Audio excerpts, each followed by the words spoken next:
theme of my generation Saturday mornings. It eclipses all other morning tunes for Saturdays when I was a kid. I don't know when the Warner Brothers Bugs Bunny Roadrunner Hour was actually cobbled together into my generation's hipping with it. You know, it was just like current. Find out, it only had like 6 episodes of each character that they just showed over and over, but it was a deep, deep well of fun and excitement for us who loved to see the coyote suffer and loved the bunny rabbit. And when he was in Dwag, he was the best. And Elmer Fudd, and quite often Foghorn Leghorn. Okay. Anyway, I hated to say. It really hurt my feelings when I was listening to NPR and they were like, goodbye cartoon block on Saturday morning. It's been decided that all the stations have decided to just forego the children's programming, since children pretty much get to do and look at whatever they want to any time of day now. And so there's no real special time for the children anymore, because they're, always being handed awards and gifts and things like that. And so, and they were like, I don't feel anymore. I just think I just want to see things I pay for. I don't know. I'm just being silly. Every generation, I find there are people of every generation who think that their generation was the coolest, the toughest, the best generation. I am not really one of those people. I kind of thought early on that my generation was quite shitty. I did, because you know what? I had heard my daddy's stories. I was watching TV, I was watching movies, and I wasn't reading stories yet because I was too little to really read. I'm not going to go down that road. I did read. Okay. And I was always just partial to things that went on back then, in other days, in olden times. I loved olden times. I went to our public library on Saturday. I would go every Saturday, and sometimes I was really lucky. I would go with my grandmother, who was, today, she would be just like you people who are always posting about how much you read and how much better you are because you read so damn much. And maybe you are, but, you're a little bit full of yourselves, too, when you always got to do those. Look at me. I'd rather read than have intercourse with Steven Seagal when he was really young. I don't even know. Ooh, Steven Seagal, even young. Yuck. Anyway, sorry. Moving on. I loved those cartoons on Saturday morning. And so, in adulthood, here into my 30s, here in my home in Hollywood, California, I didn't like what they were showing. It was still on, but it was like the shows were like, Vacuum and the Crystal Tidbit show. I don't know. It was stupid. It was stuff that I did not relate to. Superheroes, things that were way too macho for me, because I always liked little sweet little fun cartoons like the Harvey cartoons. And I didn't want anything that got more violent than a Warner Brothers cartoon. Then again, did anything ever get more violent than a Warner Brothers cartoon? Okay, so I was just saying that. And I just wanted to play that for you today, because that was our little tune. I don't want to keep talking about stuff like that. So I didn't think that my generation was the best generation. I thought my daddy's and my grandparents' generations were the best generations. I was not really interested in history as a child. I didn't go back and get interested in anything that went on before my memory. I mean, I remember finding out that my grandparents had parents when I was about 5 or 6 and thinking, trippy, but I didn't necessarily want to know anything about those people. But I did find out, my grandmother did say, okay, here's where my daddy and my mom are buried, and this is my sister. And then over there's my grandmother, but she died when I was really, really young. Anyway, you just didn't. But anyway, so when my grandma would go to the library with me, I pick out anything I want. She's the one who said, we're going to get you a library card. And Martha Dennis was our sweet old librarian who was a real prude. I mean, a prude. She was not on a broomstick, but she was kind of like on some kind of stick. She was a prude. And it's okay. She looked like that hand puppet madam that Waylon Flowers had. She looked like her if she had antiquated fashion taste and wore her hair in what I like to call a 1950s poodle do, where it was like curly here and then it came down some length. It was curly there, and all the old women wore it like that for a long time. It's like the last hip style so they just wore it to the end of time. That happened. I don't know, you remember it or don't. Anyway, moving on. She was a prude, and she loved us, and we loved her. But, she had been our telephone switchboard operator and was a huge nosy person. And my dad said that everybody would go, "Did you get that, Martha? Did you get that?" when they were talking, because she was listening. But anyway, she's a great librarian. She kept it going, but here's something that she did. She would censor. She hid books that she didn't think that she wanted the public to see. And that would be anything she deemed that she didn't want the public to see. Also, she went to a beautiful church in town, and I always think back, I went to that church sometime too, and she was always there. But if somebody came on a Sunday in the 70s and they were going to play guitar, the minute they pulled out that guitar, Martha was up and out of there, because that was just inappropriate. Everything was inappropriate to Martha. Everything was inappropriate to Martha. Anyway, on this day, I'll never forget, I picked this book out based on its cover art, and it was just what I wanted. It was like a Victorian couple standing on a sidewalk, him in like a checked suit with a derby hat, and she had a big hat that had like a bird's wing on her, so she had a parasol, and they're like, and the name of the book was It Was Only 50 Years Ago. And so, Grandma had 3 or 4 books, because she took the maximum, and she, read just, she really did, because she didn't have a big social life. Anyway, she said, "Have you made your decision?" And I said, "I want this one right here." And she said, "Very well. Martha, check this boy out." And Martha said, "The subject matter of this book is not appropriate for a child." And I looked at Grandma, and Grandma looked at Martha and said, "Martha, just give the boy any damn thing he wants. Don't question me." And Martha checked the book out for me. And I took it home, and I did not crack it open because it did not have a picture in it. And I'm telling you the truth, I think that I kept it out too long and had to pay like 36 cents in late fines. Anyway, but the thing was that my grandmother stood up for me, and she said, "Be a man. Read the books that you want. Do not be encumbered by censorship in your small town here." I'm sure that's exactly what she was thinking. I'm almost 8 minutes into it. I'm going to tell you about this right here. This is something I'm doing. I'm not doing as many of these, so this is a painting that I did, a memory painting of my town's obligatory haunted house, which was not haunted at all, but it had been the grand old house that went downhill into just real low-end rooming house situation, finally abandoned, and sat there for a good 20 years, at least 20 years, just sitting there kind of rotting with lots of cool stuff in it and stuff. So every kid in town would go up there and go in there. Now, some kids went at night. I did not, but I was in there many times. From I was in there from the earliest age I could get in there until I left town, probably. Because anytime we needed something, look, there were rules and stuff, but nobody abode by them. It was totally fine back then.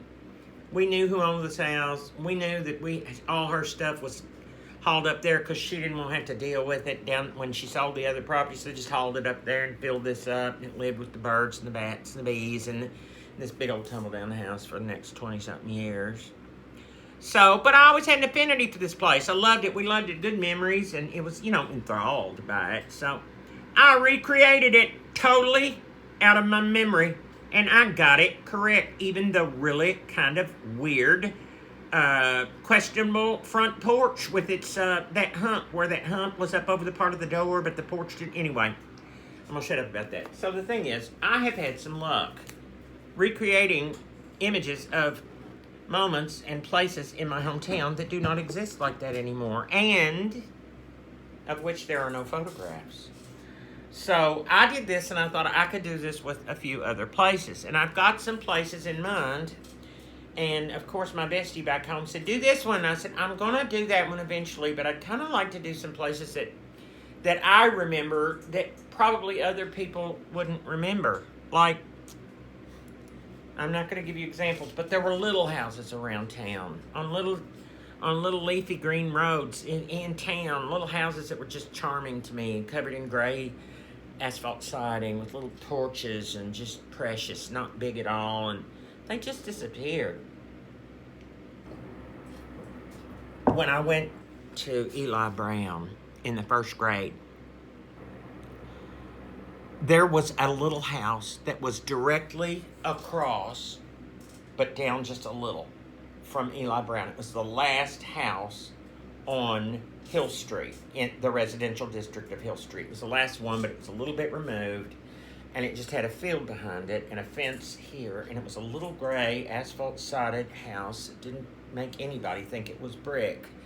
The roof was like also that like tar papery, you know, they would just roll the roof out. I guess it was the least expensive way to roof, but anyway, and that was worn out. But look, the property was impeccably maintained, and I will never forget, there was a clothesline, and some days you'd see clothes on it, but you would always see the mop hanging at the edge of it where the mop had been hung out to dry. And you knew that the house was scrubbed clean, even though you knew that it was letting in the rain. And I would think about that like, oh, don't let the rain come down. Oh, no. I don't know who lived over there, but it was my dream to live over there while I was at Eli Brown, because I thought, here's what I can do. When things ever get rough, and I'm at Eli Brown, I can just shoot up the 3rd grade, 4th grade hallway there to the end of the hallway where there were doors that I could push through and run down the corner of the schoolyard, just over and across the street into my own house, where I would be the safety of my mother, and I could lock the doors and they couldn't get me. That was my fantasy. It never happened. And I have to say that after the 2nd grade, and I don't know for the reason, but I have witnesses, because my best friend said he remembered that too. There were double doors at the school was a crisscross like this, right? And it had double doors here and here, and anyway, whatever. These doors at the end of this hallway, you know, sometimes your teacher would use them to go out to recess just to get there quicker, but they weren't used as often. So they just chained them shut, like with the padlock. It just had a great big old chain like this from door to door with a padlock on it. And I thought, well, there goes my hopes and dreams. I'm never going to escape and get out of here. I'm probably be here till the end of the 4th grade. And I was there all the way to the end of the 4th grade. And I would go back right now so gladly and just sniff it all in, just re-experience just little bits of it till I was getting tired of it, and then I'd come back to this time, because I like living here, because I can do things like play my piano pretty well.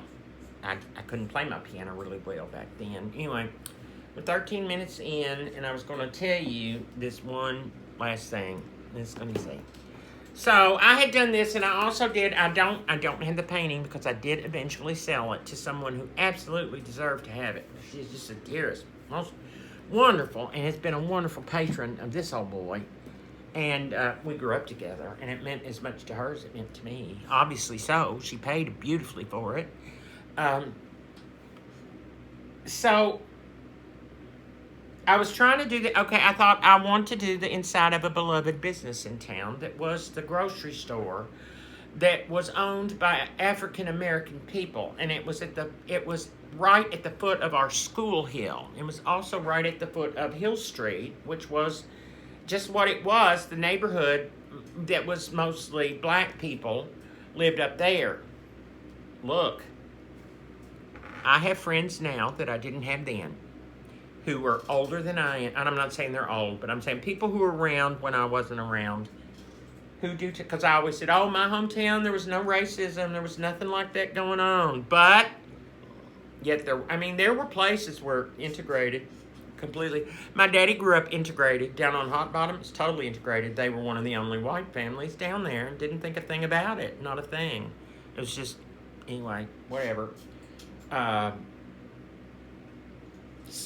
God, where am I going with this? Oh, so they had I think it was the Howard Russell store, was like an institution for our town, and it was right there on the edge. And then when we were there, it was Miss Florina Duncan's grocery store, and it was a place of mystery and wonder for all children of town because it had Miss Florina had the best taste in candy case candy. Let's just say that.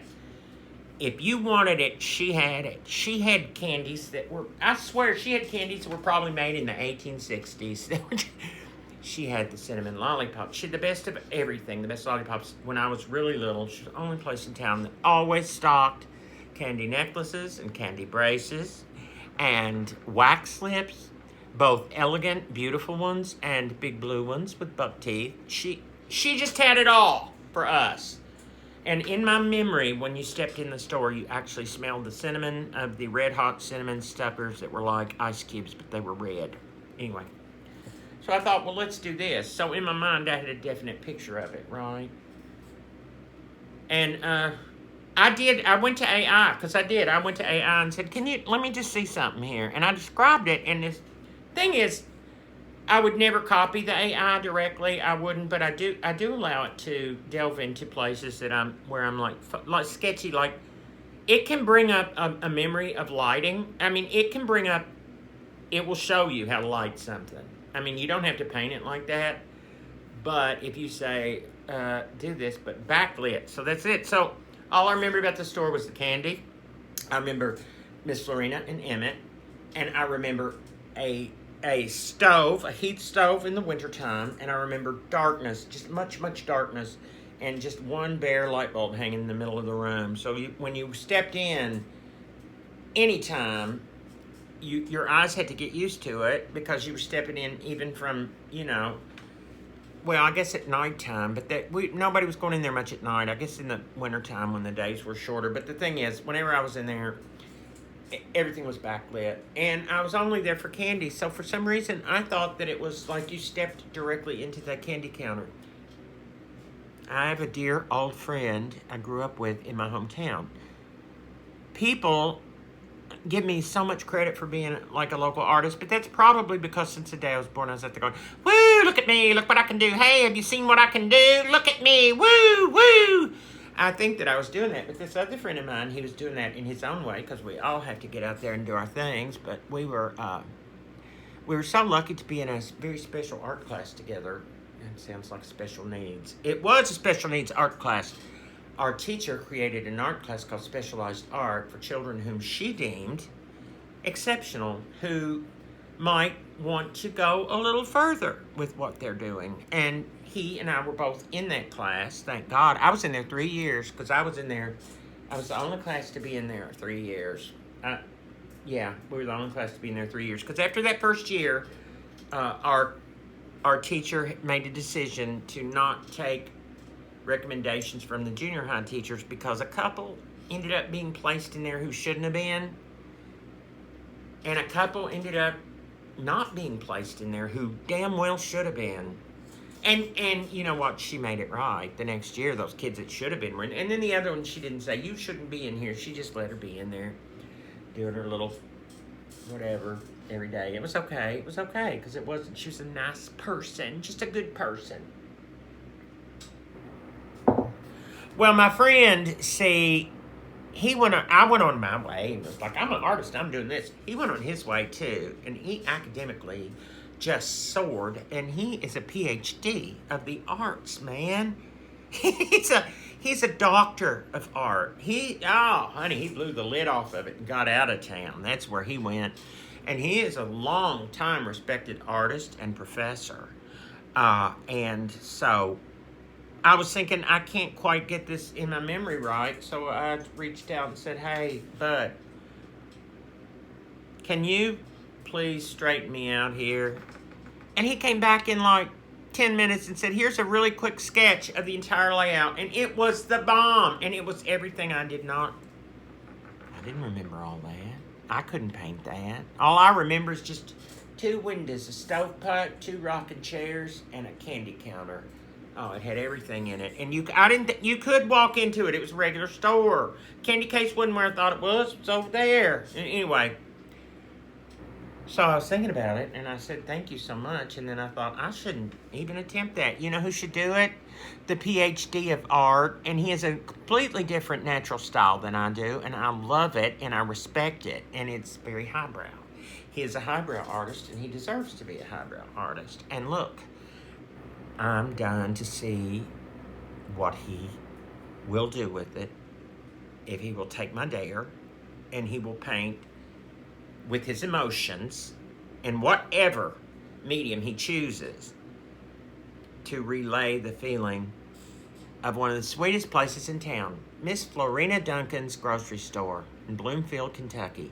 And I'm going to end right there. I hope I haven't bored your titties off, because sometimes you need a titty. I'm going to go now. Bye.